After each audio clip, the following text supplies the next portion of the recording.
If you do single arm club training with at least 7 weights, once again, your skeleton is permanently different and your arms will be fairly jacked for absolutely ever.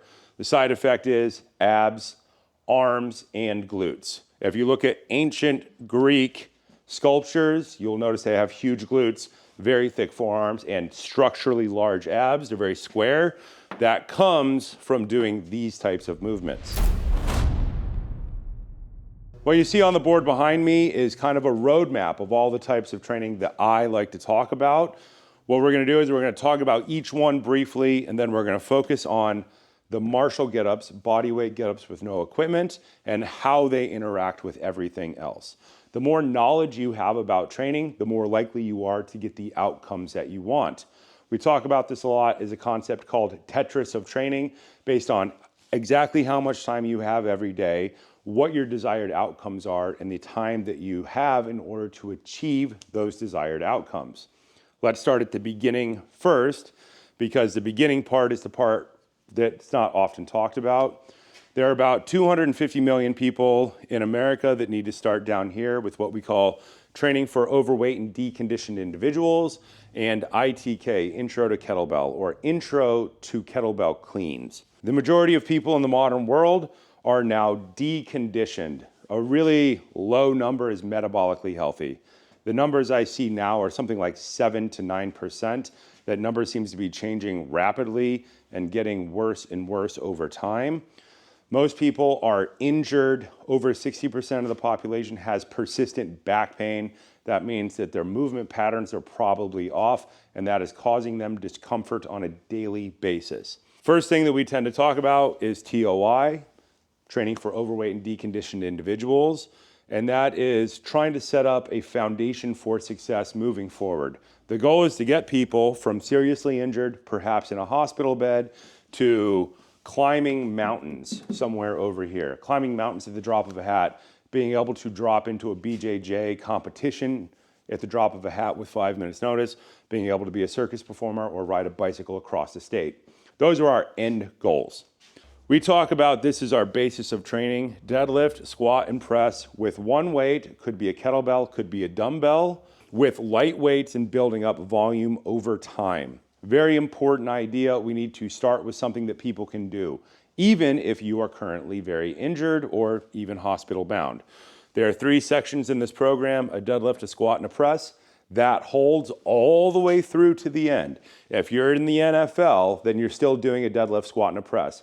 So we need to make sure we're starting with that in a way that you can do it at home so that you can accomplish the task and build up experience and conditioning slowly over time. After that, we have a rotation section which focuses on heavy club swinging.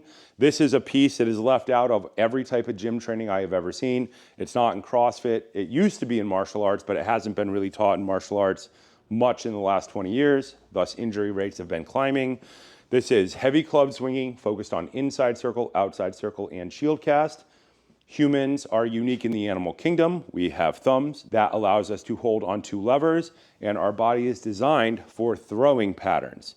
This piece of training is incredibly important to start right away. Once we get through this, we need a clear path to get to what we call metabolic conditioning, getting the best metabolic response and the most conditioning in the least amount of time for the least amount of money without having to travel to a gym. ITK, Intro to Kettlebell, is about teaching people how to pick up a weight to our rack position. It's all about getting people good at this. Whether you do barbell, dumbbell, sandbag, heavy club, or kettlebell, there's some version of a rack position. When you are focused on kettlebells, learning this proper alignment, how to hold the bell, determines all of your future success. Most people think that kettlebells don't work because they're trying to hold the bell improperly. They're holding it like a barbell or a dumbbell, and they get a bruised wrist, and they learn to fail instead of learn to succeed. This program is about setting up success for all future training.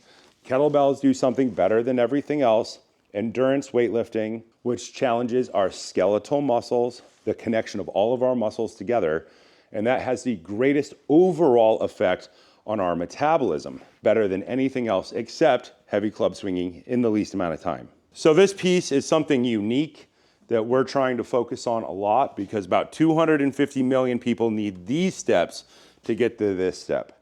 This is where most programs tend to come in, whether it's a gym program, a CrossFit program, or a kettlebell program. This is a hip hinge under load. In the gym, it would be a deadlift. In CrossFit, it's a deadlift or a power clean. With kettlebells, it is a two-hand swing and a hand-to-hand swing. The goal is to get most people to run this program for at least a year and get through at least 10 different weights. You're going to run a program over and over and over again. It's going to get measurably harder and you're going to get measurable improvement for at least 1 year. You can push this all the way out to 3 years. It just costs more money beyond 1 year. Once we get through swings, deadlift pattern, then we go to clean and press pattern. Doesn't matter if it's CrossFit, Olympic lifting, or the gym, you should be working on some type of clean and press pattern. The kettlebell allows us to do it without the gym, in a field in the middle of nowhere, and to get measurable improvement for minimum 1 year without barely even trying if you have good equipment. Think at least 10 weights through. This is our foundation of everything else that we want to do. It has the most effect on our metabolism in the least amount of time. This is 10 minutes twice a week, 20 minutes. No travel time if you have the equipment. This is between 9 and 25 minutes, but your average time is somewhere in the 15 to 17 minute range, twice a week for at least a year. Now you're setting up your foundation for success. After that, we like to jump into getting up off of the ground with weight. This is what we call our Turkish get up. If you're not practicing some version of getting up off the ground, then you need to go back and put it in. Get ups show up in kettlebell training, they show up in heavy club training, and they should be the foundation of all of your body weight training. Working on a deadlift, a clean and press, and a get up will optimize your structure. It will change the way all of your connective tissue works if it's done properly on a good plan, and it will change you forever. That's what we are looking for in any athletic training program, permanent adaptation. If you're a professional athlete, you are permanently different. If you were a collegiate athlete and you trained for 4 years, you trained a deadlift pattern, a clean and press pattern, squats, snatches, and you are different than everybody else forever. If you're a professional circus performer, you're different because you've done so much training, you can't go back. Same thing is true of professional ballerinas or martial artists. They are permanently, neurologically, the way that their brain runs their body and the way that their metabolism and their joints interact is permanently different. Kettlebells will forever be the cheapest, quickest, best way to accomplish that task because you can do them anywhere and the math on them is very well understood. Think of these as running like an Olympic lifting program. The next family of movements that we have, which complements kettlebell lifting, think kettlebells is our poor man, do anywhere barbell training. That runs into heavy club swinging. Heavy club swinging is a piece of training that has been around for 5,000 years. This is the only type of training that is carved into stone in every museum all across the planet, no matter what the culture, anywhere. There's no barbells carved into stone in Thailand or in Egypt or in but heavy club swinging is carved into stone in every single culture. No matter where you go on the planet, this shows up. This is the piece that people are definitely not doing in the gym. Two-handed heavy club training has been your foundation of strength training for fighters and martial artists for all of history. You will notice the god of strength in almost every culture has some type of giant hammer or giant club. Hercules carries a club. If you go look at ancient Greek art, you can tell it's Hercules because he's got a giant club. A couple of ways to attack club training. The two-handed club program, think of it like rotation Olympic lifting. If you're a math nerd, think of this as X, Y, and Z planes of movement. If you are familiar with Cartesian coordinate systems, think of this as R, Q, and S.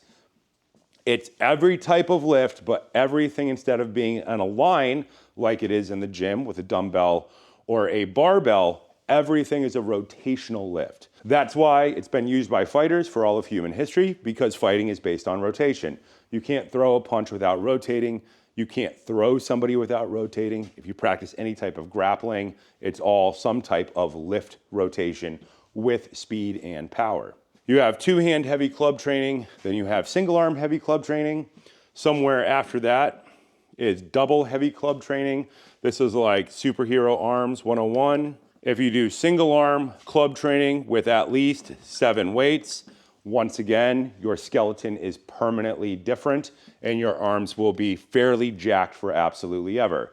The side effect is abs, arms, and glutes. If you look at ancient Greek sculptures, you'll notice they have huge glutes, very thick forearms, and structurally large abs. They're very square. That comes from doing these types of movements. When we think of kettlebells, we think of they cover usually about 3 planes of movement at their basic form. They cover heaving, moving up and down like barbell. They cover pitching, hinging forward and back at the hip, deadlift, hang clean, jerk. And then Z is moving forward and back or stepping left and right. That means walking lunges. That means lateral side steps. And then RQS is the rotation of all of those. Every time you throw a baseball, you rotate about your vertical central axis. That is called yawing. That is something that is not covered in the gym, but if you really want to get in shape in the least amount of time and get the most outcome, yawing is something you should be focusing on the most. Almost all yawing. Rolling of the spine, moving this way, something you tend to see in circus performers, but gym guys tend not to be great at. Think side flags in Chinese pole, things like that. And then think rotation this way. That's that pitch. Pitch is the only one that kind of shows up in barbell, but think this is focused very heavily on the movements that make you really, really good at throwing. Make your core work better. Make your shoulder, your wrist, and your elbow all work the way that they should together. If you have any type of back pain, the combination of these kettlebell concepts and these heavy club concepts will work. If you are starting from deconditioned, then you are definitely going to do the kettlebell part and the club part before the body weight part. There is this idea that you need to master body weight before you learn to lift weights. That is shockingly inaccurate if you have any type of injury or have been deconditioned. If you are deconditioned and you are bigger than you would like to be, however much above your target weight you are, think about trying to do body weight exercise with that size of a sandbag on your body. So if you are deconditioned or larger than you would like to be and somebody tells you to do body weight before anything else, disregard that advice entirely. Let's talk about martial get-ups. In the world of body weight training, you have what you might think of as calisthenics. Things that you would teach in the military would be push-ups, sit-ups, running, pull-ups. Calisthenics are great if you're 18 years old and healthy enough to be in the military. They tend to be not as good if you have been injured or you are older than 18 years old and you're not starting with that youthful base. Shockingly, the majority of kids today, something like 50%, are ineligible for military service because they simply can't perform calisthenics. So they would actually need to go back through this entire system before they get to calisthenics. What we're talking about in body weight training is not calisthenics. Calisthenics are simple movements that you can put 100 guys in a field and have them all perform them together so you can make sure everybody's doing the same thing at the same time. What we are talking about is biomechanical movement. Instead of making a movement as simple as possible, we are picking a specific end goal and back engineering that idea. Circus performers don't do calisthenics, they do biomechanical. If you're a Chinese pole practitioner, you don't waste your time doing push-ups. You tend to do Chinese pole.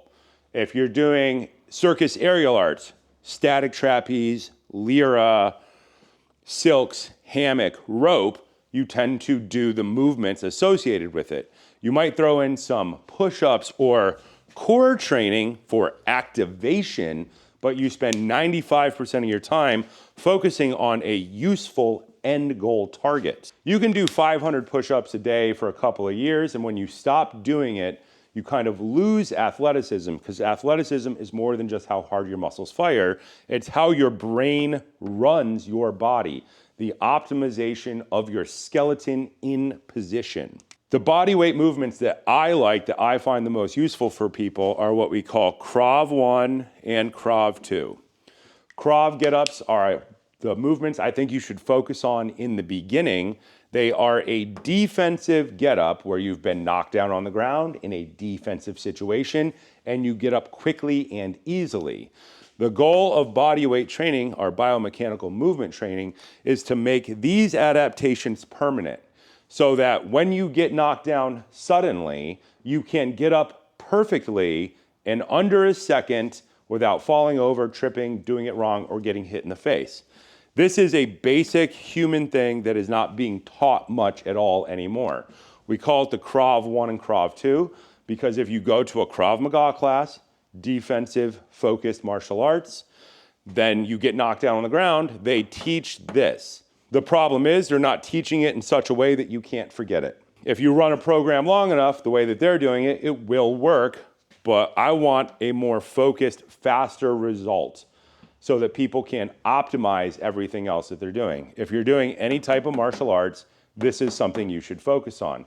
Getting up with all of your weapons pointed forward, that means hands, feet, shoulders, while moving backwards to create distance and space. After that, the second most useful get-up, I think, is what you might call a judo get-up. This is a version of what is now known as a technical stand-up. It's called a technical stand-up now in BJJ. When I learned it 30 years ago, we just called it a judo or a jiu-jitsu get-up. That is where you get thrown, you hit the ground, and you stand up in the same position so that you can re-engage in the technique. This is part of really hardcore judo training where you're throwing somebody maybe 5 times on each side. Left throw, right throw, left throw, right throw, and you're doing 10 in a row very quickly. The guy who's getting thrown is the guy who has to get up quickly. How well you learn judo is based on how good the guy you're throwing gets up oftentimes. If he's slow, he's stealing training from you because you cannot perform your best if he's not doing his job as an uke or the guy who gets thrown. After the judo get up, getting up in the same spot, then we go to a prone get up. We call this a technical burpee. If you are military, law enforcement, firefighter, you tend to practice a lot of time doing burpees. If you're a CrossFit guy, you spend a ton of time doing burpees. A lot of people, if they are coming from a deconditioned background, don't like burpees because their core is not structurally strong enough yet for them to survive it. If you're not capable of surviving burpees, step 1, go back to a swing program, a clean and press program, club and single arm club program, your core will get stronger. Then work on a technical burpee where you're breaking a burpee down and making sure you can do each individual piece of movement and you're not shortcutting. When you shortcut any type of biomechanical exercise, then you have weak points and something gets overstressed. It's not bad to do in burpees, that's why they do it. If you're young, you will survive it. It is an absolutely terrible idea if you're in the circus because if you try to shortcut a movement, you tend to fall 30 feet and get extraordinarily injured or die. So, in the interest of staying alive in the long run, we want to make sure we're doing everything the best way possible. The reason that I am so focused on all of these steps is because I was in the circus, or I trained with what you might call a punk circus, not Cirque du Soleil, which has a $20 million budget, but a punk circus, which is a bunch of people who bought a tent and are putting on a circus show, much like vaudeville was in the 20s and the 30s. And I was training and was not focused on perfect biomechanical movement because I was coming from more of a gym mindset. And that caused me to make a mistake, fall 25 feet, nearly die, rip my PCL in my leg, my LCL, the worst knee injury anybody I know has ever had, including military and law enforcement, and have to get 3 surgeries over the course of 2 years in order to be able to walk again, and then to go through rehab. These programs that I'm laying out here are the ones that are my beyond rehab programs. Each one of these things solved some particular problem that I got from being incredibly injured and nearly dying. When we train these things, we're optimizing the position of our skeleton so that we can take stress away from super injured areas and we can return to a previous level of performance that we enjoyed before injury. That's the most important thing for me. These programs should line up, solve a specific problem, and build a permanent adaptation which keep you from being continually hurt. Technical burpee is one that I designed when I started going to CrossFit just to see if I could do it, because I'm not supposed to walk, run, ride a bike, do martial arts, ride horses, or do aerial ever again. And through all of this training, I rebuilt the point where I could do all of those things. The last one in the Marshall series is what's called a screwing push-up. This is a change of direction in a get-up. Once again, this one is not taught very much outside of maybe Russian martial arts, but it is a very, very fun program where you're learning to roll and get up and change directions. Sitting inside of all of those are what we might call beast push-ups.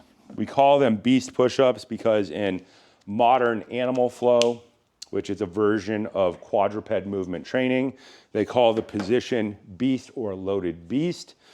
You might recognize these as being called the Mike Tyson push-up now, but these are designed for ground engagement and push-ups.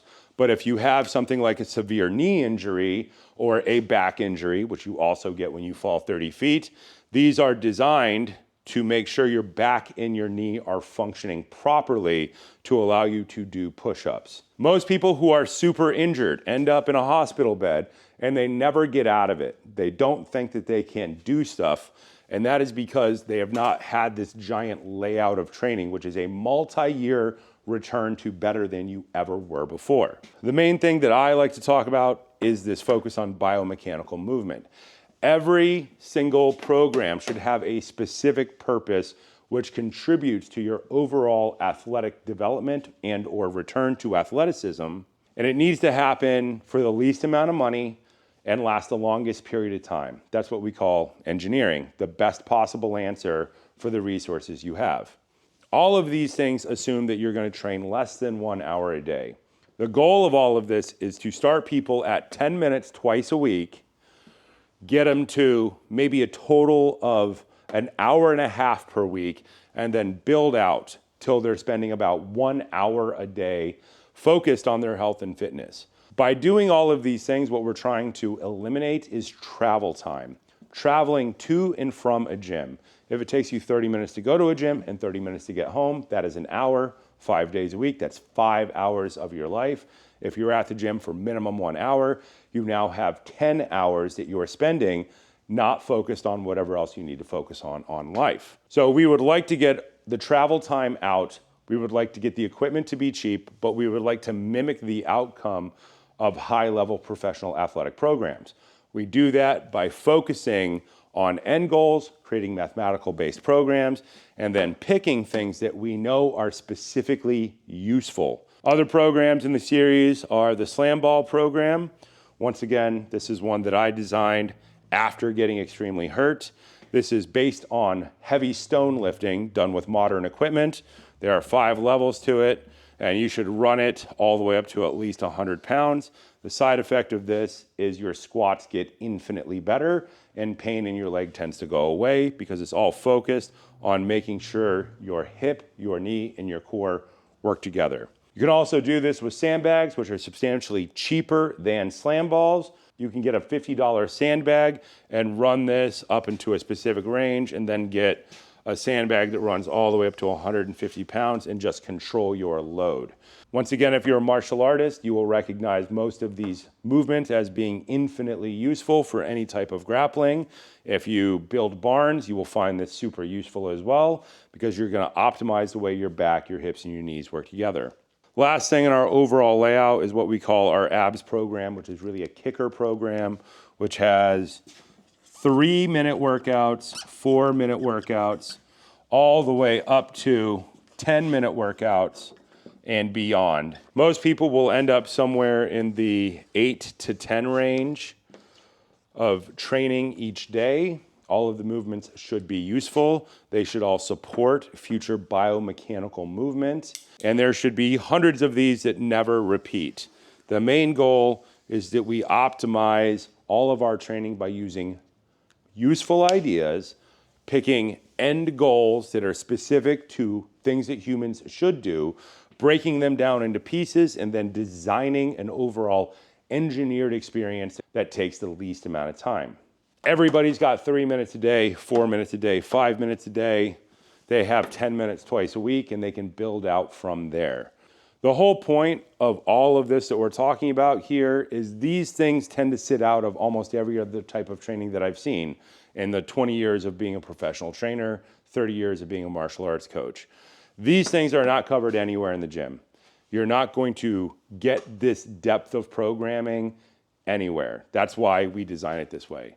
You don't have to buy my programs, but you should focus on programs that are mathematically perfect, that allow you to continue to get progression for 1 to 10 years, focused on loaded hip hinge, clean and press, getting up off of the ground, improving your depth and quality of squat, and doing a snatch. A snatch is a clean and press where you skip the middle. You don't have to buy my program, but you should do some type of heavy club swinging program, because heavy club swinging are the movements that define humanity. They are the only type of training that are carved into walls. Well, wrestling and some of these get-ups you'll actually find in stone carvings from ancient Greece.